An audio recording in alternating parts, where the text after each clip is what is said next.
अस्सलाम वालेकुम dear student, आज हम चैप्टर नंबर 2 का आगाज करेंगे। चैप्टर नंबर 2 जो है वो मैट्रिसेस एंड डिटर्मिनेंट्स का चैप्टर है। इसके अंदर हम मैट्रिक्स को डिटेल में डिस्कस करेंगे। एक्सरसाइज 2.1 करने से पहले हम इसकी कुछ बेसिक डेफिनेशन को डिस्कस कर लेते हैं। इंट्रोडक्शन इंट्रोडक्शन के अंदर सबसे पहले मैट्रिक्स की डेफिनेशन को अगर डिस्कस करें, a matrix is an array of numbers arranged in a horizontal और vertical lines enclosed within a square brackets. Matrix basically आपके पास नंबर्स की एक अरे है जिसको हॉरिजॉन्टल और वर्टिकल लाइन में अरेंज किया जाता है और इसको एक ब्रैकेट के अंदर बंद कर दिया जाता है, स्क्वायर ब्रैकेट के अंदर। देखिए जी, हॉरिजॉन्टल लाइन यानी कि ये देखिए नंबर्स की एक लाइन में लिखा हुआ है, हॉरिजॉन्टल लाइन में, इस तरह से हॉरिजॉन्टल लाइन में लिखा हुआ है। तो ये जो हॉरिजॉन्टल लाइंस होती हैं मैट्रिक्स के अंदर, इनको रो कहा जाता है। और ये जो वर्टिकल लाइंस हैं, ये और ये नंबर लिखे हुए हैं, इनको कॉलम कहा जाता है। ठीक है, तो आपके पास किसी भी मैट्रिक्स के अंदर अगर आपके पास नंबर्स को रो में और कॉलम में अरेंज किया हुआ है और एक ब्रैकेट के अंदर बंद है, तो ये आपके पास एक मैट्रिक्स कहलाएगा। Order of matrix, order of matrix basically क्या होता है, अगर आपके पास एक मैट्रिक्स दिया हुआ है, इसके अंदर जितनी नंबर ऑफ रोज और जितनी नंबर ऑफ कॉलम्स हैं उनको हम ऑर्डर ऑफ मैट्रिक्स कहते हैं। नंबर ऑफ रोज को लिखा जाता है m से, नंबर ऑफ रोज m से लिखा जाता है और नंबर ऑफ कॉलम को n से लिखा जाता है। ठीक है, तो आपके पास देखिए जी, इसके अंदर कितनी रो है, एक ये हॉरिजॉन्टल रो है, एक ये हॉरिजॉन्टल रो है, तो m की वैल्यू आपके पास 2 है। ठीक है, और कॉलम कितने हैं, ये देखिए जी 3 कॉलम है आपके पास, कॉलम के अंदर 3 लाइंस हैं यहाँ पे, तो आपके पास n की वैल्यू 3 है। तो इसको लिखने का तरीका होता है m क्रॉस n। रो कितनी है 2 और कॉलम कितने हैं 3, तो 2/3 भी इसको रीड किया जाता है। तो ऑर्डर ऑफ मैट्रिक्स, किसी मैट्रिक्स के अंदर जितने नंबर ऑफ रो और कॉलम हो उसे ऑर्डर ऑफ मैट्रिक्स कहा जाता है। इक्वालिटी ऑफ मैट्रिक्स क्या है, अगर आपके पास दो मैट्रिक्स गिवन में दिए गए हैं, इन मैट्रिक्स की कोरोस्पोंडिंग एंट्रीज एंड इनका ऑर्डर अगर सेम हो तो ये इक्वल कहलाएंगे। लाइक देखें, इसके 2 कॉलम हैं और इसकी 3 रोज हैं। सिमिलरली इसमें भी 2 कॉलम्स हैं और 3 रोज हैं, तो आपके पास कॉलम और रोज ऑर्डर मतलब कि ऑर्डर सेम है और कोरोस्पोंडिंग इंक्रीज जैसे 3 3 2 2 7 7 5 5 1 1 9 9, नंबर्स भी सेम हो, ऑर्डर भी सेम हो, तो इक्वालिटी ऑफ मैट्रिसेस में हम उन नंबर्स को इक्वल कंसीडर करते हैं।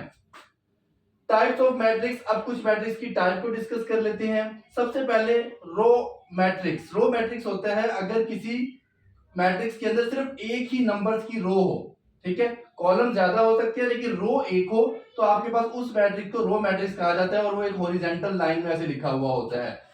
देखिए, इसी तरह से एक नंबर 2 लिखा हुआ है, इसको भी हम रो मैट्रिक्स भी कह सकते हैं, कॉलम मैट्रिक्स भी कह सकते हैं। ठीक है, तो इसको मैं अगेन एक्सप्लेन करता हूं। सिर्फ इस मैट्रिक्स को पहले ये देख लेते हैं। कॉलम मैट्रिक्स, कॉलम मैट्रिक्स एक आपके पास नंबर्स की लाइन एक हॉरिजॉन्टल वर्टिकल वे में लिखी हुई होगी। कॉलम मैट्रिक्स, कॉलम मैट्रिक्स में हम क्या करेंगे, किसी भी मैट्रिक्स को वर्टिकल लाइन में लिखेंगे। देखिए जी, वर्टिकल लाइन में एक नंबर्स की आपके पास लाइन है, तो एक ही कॉलम हो किसी मैट्रिक्स के अंदर तो वो कॉलम मैट्रिक्स कहलाता है।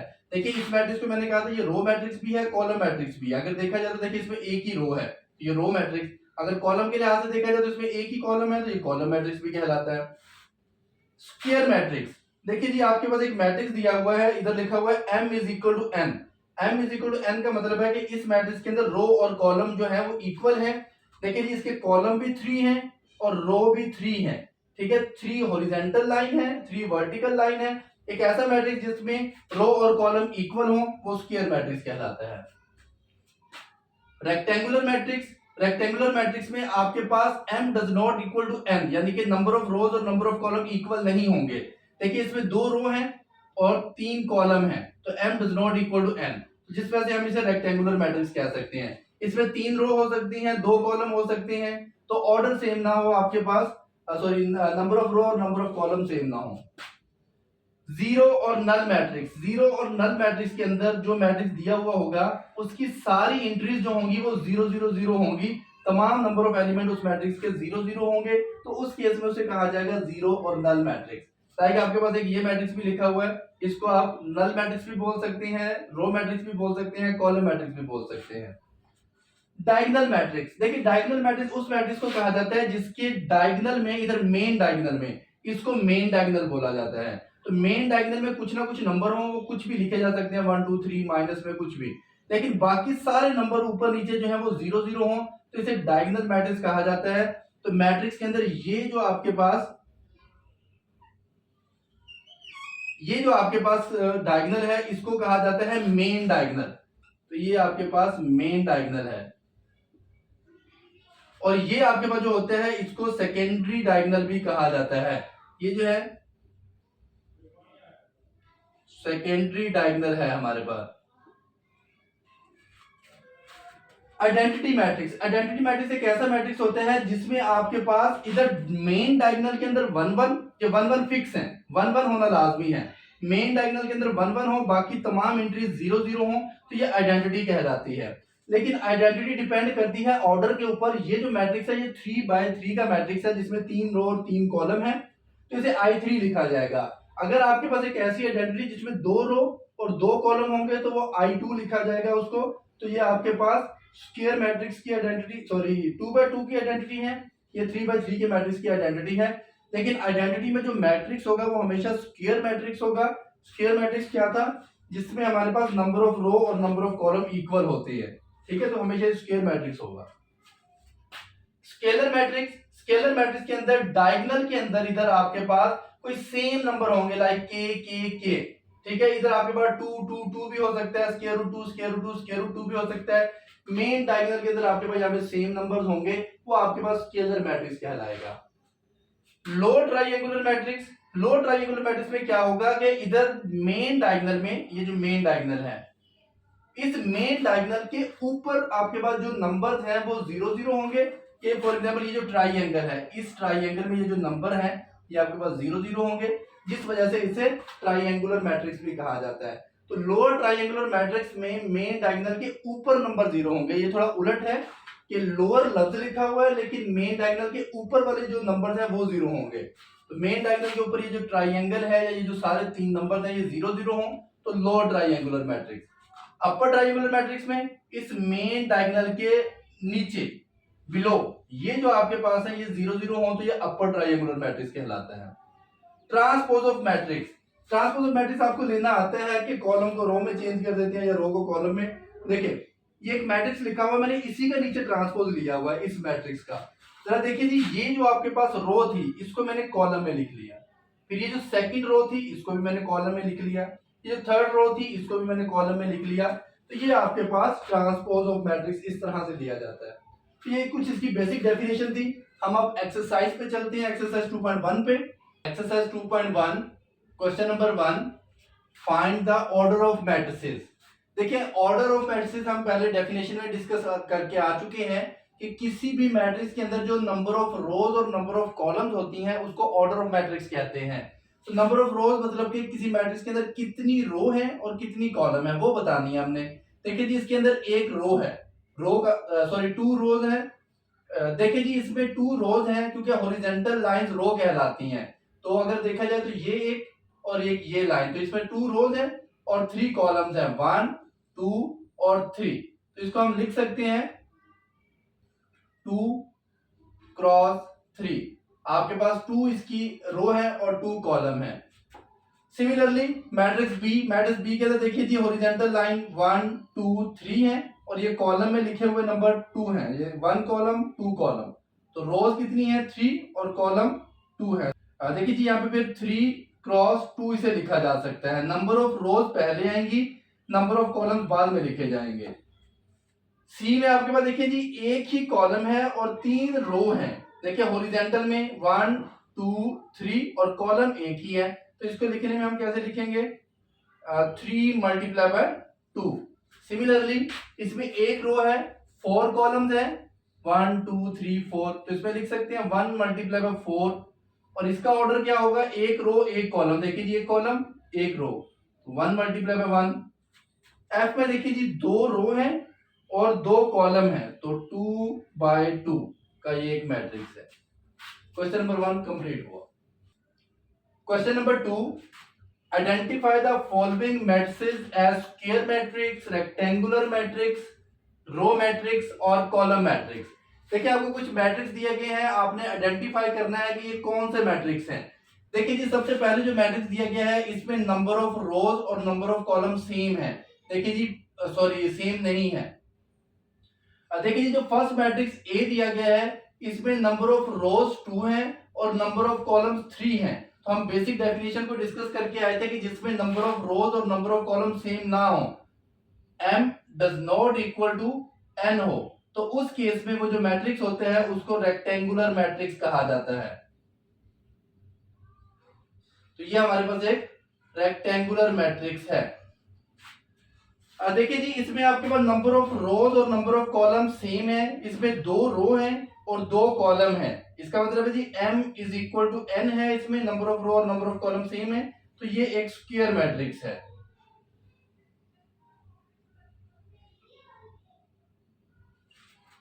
देखिए जी ये एक ही कॉलम के अंदर नंबर लिखे हुए हैं। अगर किसी मैट्रिक्स के अंदर एक इस तरह से कॉलम में नंबर लिखे हुए हों तो आपके पास उस मैट्रिक्स को कॉलम मैट्रिक्स कहेंगे। ये हमारे पास कॉलम मैट्रिक्स है। देखिए जी ये जो मैट्रिक्स है डी, इसमें नंबर ऑफ रोज और नंबर ऑफ कॉलम सेम है। आपके पास 3 रोज और 3 कॉलम्स हैं आपके पास, ठीक है। तो इस केस में ये भी आपके पास एक स्क्वायर मैट्रिक्स है। सिर्फ नेम बताने हैं आपने इसमें कि ये कौन सा मैट्रिक्स है, ठीक है। अब सेम ये आपके पास एक मैट्रिक्स है जिसमें सिर्फ एक रो में नंबर लिखे हुए हैं इस तरह से, कॉलम इसमें 3 है लेकिन रो 1 है। अगर एक रो में नंबर लिखे हुए हैं तो उसको हम रो मैट्रिक्स कहेंगे। तो ये हमारे पास एक रो मैट्रिक्स है। ये देखिए जी ये आपके पास इसमें आपके जहन में ये भी आ सकता है जी ये एक रो है तो रो मैट्रिक्स, एक कॉलम है तो कॉलम मैट्रिक्स। लेकिन जहां पे एक सिंगल डिजिट लिखा हुआ हो तो उसमें रो और कॉलम की जो आपके पास तादाद है वो सेम है, number of row number of column same है। तो इस केस में m is equal to n, तो अब इसको स्क्वायर मैट्रिक्स लिखें, स्क्वायर मैट्रिक्स।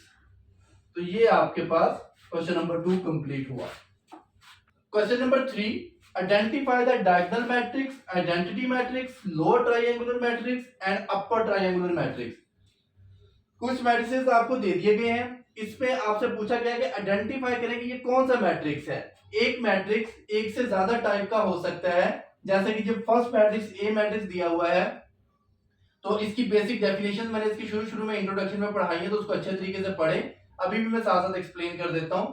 तो एक मैट्रिक्स के अंदर अगर इस मेन डायगोनल के अंदर कुछ नंबर हों, ठीक है, बाकी नंबर चाहे 0 हो या कुछ और नंबर्स हों, तो हम इस पूरे मैट्रिक्स को हम डायगोनल मैट्रिक्स कह सकते हैं, ठीक है।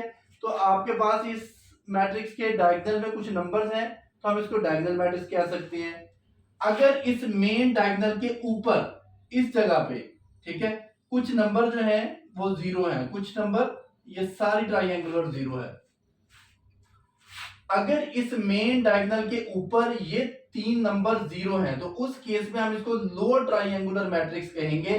देखिए जी मेन डायगोनल के अबव आपके पास ये 3 नंबर 0 हैं तो ये lower triangular matrix. B matrix, देखिए जी इस मेन डायगोनल के अंदर आपके पास कोई भी 0 वैल्यू नहीं है और एक तो ये सेम वैल्यूज हैं और सिर्फ डायगोनल के अंदर आपके पास वैल्यूज दी गई हैं। अगर कुछ डायगोनल के अंदर वैल्यूज दी गई हैं वो डायगोनल मैट्रिक्स तो हो गया, ये डायगोनल मैट्रिक्स। फिर अगर ये सारी वैल्यू सेम हो तो वो आपके पास स्केलर मैट्रिक्स भी बनता है, आप इसको स्केलर मैट्रिक्स भी कह सकते हैं, ठीक है। अब इस मेन डायगोनल के ऊपर भी नंबर सारे 0 हैं, ये देखिए अगर तो ये आपके पास ट्रायंगल जो है वो 0 है। तो इस केस में अगर ऊपर आपके पास नंबर 0 है तो उसको लोअर ट्रायंगुलर मैट्रिक्स कहा जाएगा। अब इस मेन डायगोनल के नीचे ये नंबर 0 है तो इस केस में इसको अपर ट्रायंगुलर मैट्रिक्स भी कहा जाएगा। तो एक मैट्रिक्स के एक से ज्यादा नेम हो सकते हैं। अब इस मैट्रिक्स में देखिए जी ये है मेन डायगोनल, मेन डायगोनल के अंदर एक नंबर हमारे पास है तो ये डायगोनल मैट्रिक्स तो कहलाएगा। अब इसके ऊपर ये सारे नंबर 0 हैं, जितने भी हैं ये आपके पास 0 हैं, ठीक है। अगर ऊपर नंबर 0 है तो इस केस में हम इसको लोअर ट्रायंगुलर मैट्रिक्स कहेंगे। ये एक मैट्रिक्स दिया गया है, इसके मेन डायगोनल के अंदर ये नंबर सारे के सारे आपके पास कोई नंबर है 1 1 1, बाकी सारे 0 हैं। तो अगर मेन डायगोनल के अंदर कुछ नंबर हो तो इसको डायगोनल मैट्रिक्स कहा जाएगा। अगर आपके पास ये नंबर सेम भी हो 1 1 1 तो उस केस में इसको स्केलर मैट्रिक्स भी कहा जा सकता है। अगर आपके पास एक ऐसा मैट्रिक्स जिसके मेन डायगोनल में 1 1 हो, 1 1 के अलावा नहीं, जस्ट 1 1 हो और उसके ऊपर और नीचे आपके पास सारी वैल्यू 0 हो, तो उस केस में इसको आइडेंटिटी मैट्रिक्स भी कहा जा सकता है। तो अब देखिए जी, अगर आपके पास मेन डायगोनल के ऊपर ये जो आपके पास 3 नंबर है, ये जो ट्राइंगल बन रही है, ये अगर 0 है तो इसको लोअर मैट्रिक्स कहेंगे। अगर मेन डायगोनल के नीचे ये जो नंबर है ये भी अगर 0 0 हो तो इसको अपर ट्राइंगुलर मैट्रिक्स कहेंगे। तो ये डायगोनल मैट्रिक्स भी है, स्केलर मैट्रिक्स भी है, upper triangular, lower triangular matrix भी है और आइडेंटिटी मैट्रिक्स भी है। सिमिलरली ये मेन डायगोनल है, मेन डायगोनल के अंदर आपके पास कुछ नंबर्स हैं तो ये डायगोनल मैट्रिक्स है। अब आपके पास इसके ऊपर आपके पास ये नंबर 0 है, तो इस केस में आप इसको लोअर ट्राइंगुलर मैट्रिक्स कह सकते हैं। अब इस मेन डायगोनल के नीचे ये नंबर 0 है तो आप इसको अपर ट्राइंगुलर मैट्रिक्स भी कह सकते हैं। एफ पार्ट में देखिए जी, ये मेन डायगोनल है, मेन डायगोनल में आपके पास यहाँ पे कुछ नंबर्स हैं तो सारे 0 0 नहीं है, तो आपके पास ये डायगोनल मैट्रिक्स भी कहलाएगा। अब इस मेन डायगोनल के नीचे नंबर 0 है, तो अगर आपके पास नंबर नीचे 0 है तो उस केस में ये आपके पास अपर ट्राइंगुलर मैट्रिक्स कहलाएगा।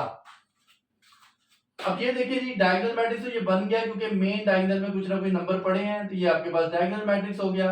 अब इस मैट्रिक्स के ऊपर आपके पास यहाँ पे 3 नंबर ये 0 है, तो उस केस में इसको कहा जाएगा लोअर ट्राइंगुलर मैट्रिक्स।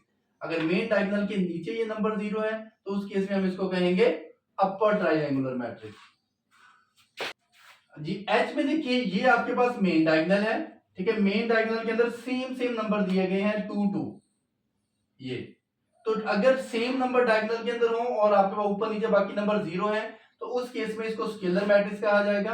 अगर मेन डायगोनल के ऊपर आपके पास नंबर 0 है तो आपके पास ये लोअर ट्राइंगुलर मैट्रिक्स कहलाएगा। अगर आपके पास मेन डायगोनल के नीचे ये नंबर 0 है सारे, तो ये फिर अपर ट्राइंगुलर मैट्रिक्स कहलाएगा। और मेन डायगोनल में यहाँ पे आपके पास कुछ नंबर है तो इसको डायगोनल मैट्रिक्स भी कहा जाता है।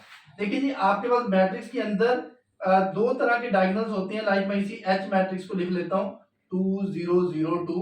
तो इस केस में ये जो आपके पास डायगोनल होगा ये आपके पास मेन डायगोनल कहलाता है और ये जो मैट्रिक्स होगा ये सेकेंडरी डायगोनल कहलाएगा। ये मैं बता भी चुका हूं डिटेल में जब डेफिनेशंस को डिस्कस किया था। और ये जो डायगोनल है इसको हम मेन डायगोनल्स कहते हैं। क्वेश्चन नंबर 3 कंप्लीट हुआ। Number 4, find the transpose and identify which one of them are symmetric and which are skew symmetric matrix. ठीक है, देखिए जी, इसमें आपसे ये पूछा गया है कि जो आपको गिवन मैट्रिक्स दिए गए हैं इनका पहले ट्रांसपोज फाइंड करें, फिर चेक करें कि ये सिमेट्रिक है या स्क्यू सिमेट्रिक है।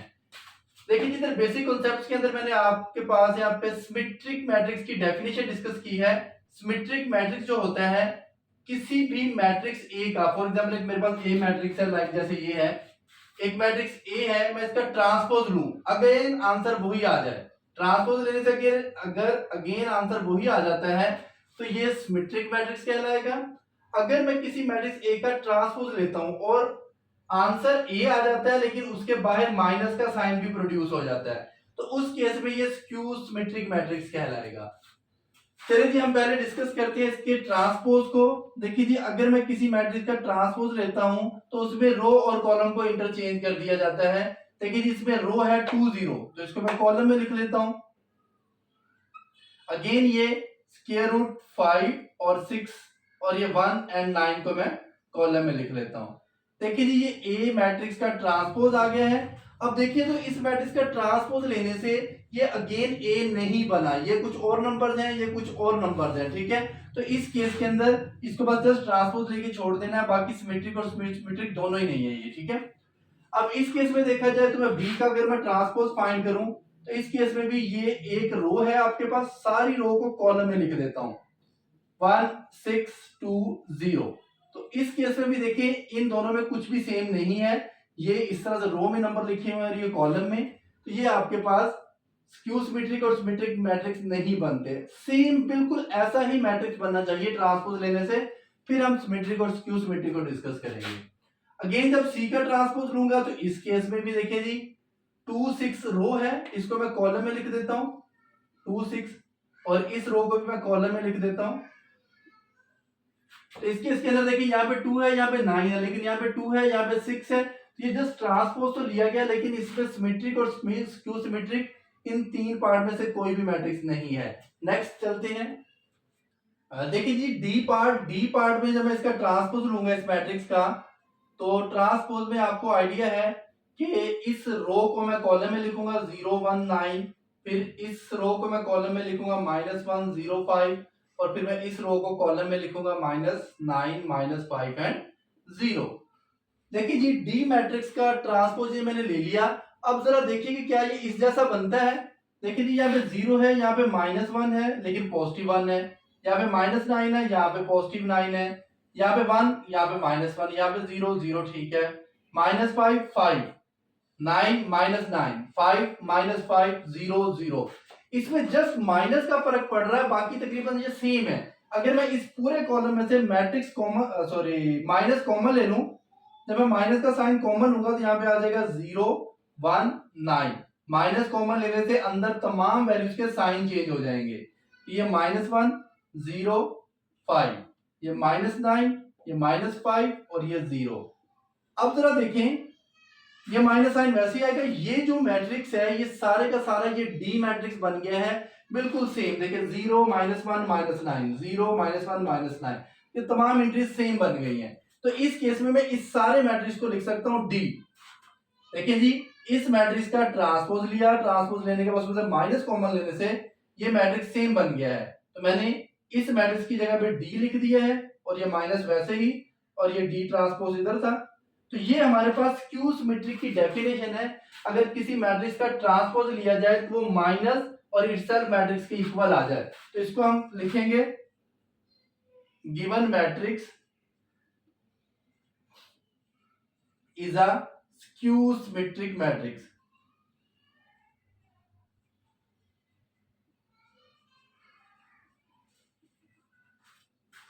ई पार्ट में देखिए जी, मैं इसका ट्रांसपोज लेता हूं, तो ट्रांसपोज लूंगा तो ये रो जो है कॉलम में लिखी जाएगी 3 -6 एंड 9।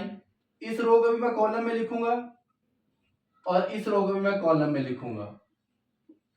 अगर मैं अब इसमें देखो कुछ कॉमन आता है, ये देखिए डायरेक्ट ही बिल्कुल सेम बन गया है। ये 3 -6 9, -6 2 0 और 9 0 0 9 0 0, ये बिल्कुल सेम बन गया है। अगर किसी मैट्रिक्स का ट्रांसपोज लेने से वो इटसेल्फ अगेन मैट्रिक्स वही आ जाए, तो आपके पास वो सिमेट्रिक मैट्रिक्स की डेफिनेशन को फॉलो करता है। तो ये आपके पास जो मैट्रिक्स है ये ई मैट्रिक्स है, तो मैं इसकी जगह पे ई लिख देता हूं। यहां से शो हो गया कि मैंने ई मैट्रिक्स का ट्रांसपोज लिया, अगेन वो ई बन गया है। तो आपके पास गिवन मैट्रिक्स में इज अ सिमेट्रिक मैट्रिक्स।